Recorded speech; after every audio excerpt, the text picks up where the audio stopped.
dear," Nikolai said. I was surprised. He used to only call me that when I wasn't paying attention. But here I was, holding on to my attentiveness because that was all I could do for him now.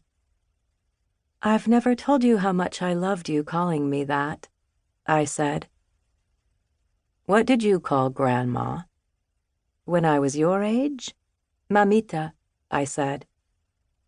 "That was endearing," he said. "You have to get the name right when you find the person hard to endear," I said. Endear, I thought. What an odd word. Endear. Endure. Endear. Endear. Can you outdear someone? "And fancy seeing you here," Nikolai said. "One of us made this happen," I said. "I blame you." I laughed. "Ever so like you," I said. I then explained the liberty I had taken to get myself here. For one thing, I had made time irrelevant. "I could be 16 like you are," I said, "or 22, or 37, or 44. "I would rather you are not 16, he said. "Why not?" "I don't want to feel the obligation to befriend you." "We can still be friends even if I am of another age." "I don't like making friends with older people. Besides, one can't really be friends with one's mother." "Can one not?" "No. The essence of growing up is to play hide-and-seek with one's mother successfully," Nikolai said. "All children win," I said. "Mothers are bad at seeking." "You did find me." "Not as your mother," I said. "Don't you notice the sign there?" Though I knew he couldn't have. I had hung it up while talking with him. "Do not let Mother dear find us." "What are you, then?"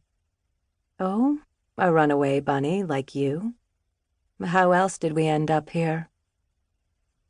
Here, as I watched my neighbor leave, a box of fresh-baked chocolate cookies in my hands, was a place called Nowhere. The rule is, somewhere tomorrow and somewhere yesterday, but never somewhere today. I was neither the White Queen, who sets the rule, nor Alice, who declines to live by the rule. I was a generic parent grieving a generic child lost to an inexplicable tragedy. Already there were 3 cliches. I could wage my personal war against each one of them. Grieve, from Latin gravare, to burden, and gravis, grave, heavy.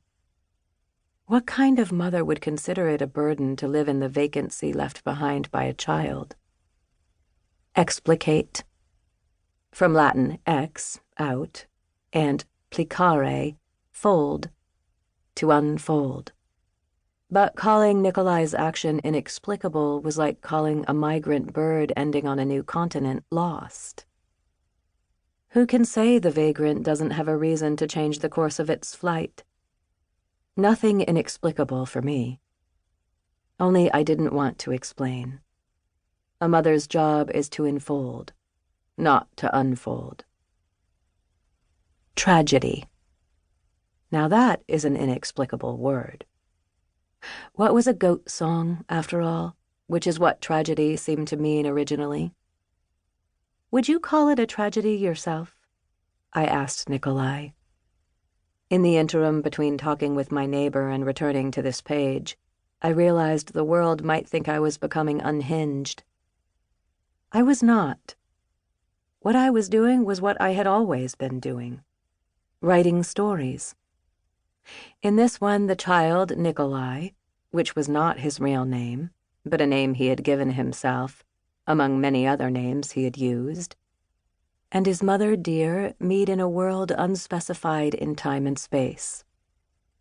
It was not a world of gods or spirits, and it was not a world dreamed up by me. Even my dreams were mundane and landlocked in reality.